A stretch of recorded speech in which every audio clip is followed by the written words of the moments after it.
Avviati oggi all'interno del seminario i corsi di alta formazione per i seminaristi frequentanti.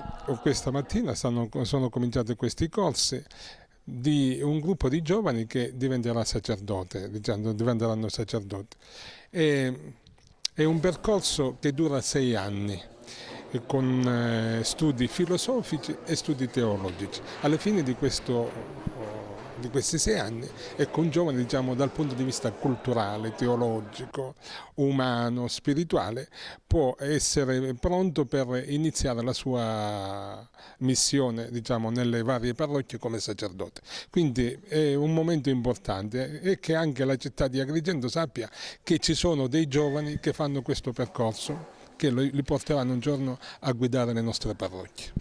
Sì, abbiamo uno studio che è ripartito in 3 sezioni, un biennio filosofico dedicato alle filosofie e alle introduzioni alle varie discipline teologiche, e poi un triennio teologico e infine un 6° anno che viene chiamato anno pastorale, perché gli studenti poi chiamati a diventare sacerdoti approfondiscano quelle discipline pedagogiche o legate all'attività pratica che faranno poi nelle varie parrocchie o nei vari incarichi. Bisogna tenere in considerazione questo aspetto dell'eccellenza.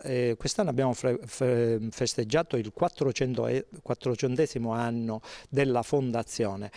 Ora c'è da tenere presente che fino al 1860 queste scuole che erano in seminario erano le uniche scuole di tutto l'Agrigentino e della provincia di Caltanissetta.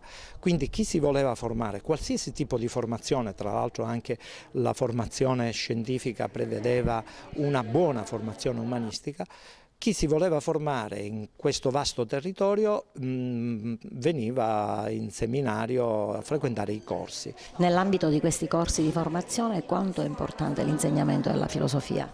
La filosofia abilita a pensare, non tanto a trovare risposte, ma a porre le domande in maniera opportuna. Io penso che oggi riflettere, pensare, uscire fuori dalle emozioni e ragionare abbia veramente una funzione sociale imprescindibile. Facendo un bilancio di questo corso, cosa ti è interessato e cosa ti ha più appassionato e cosa è importante?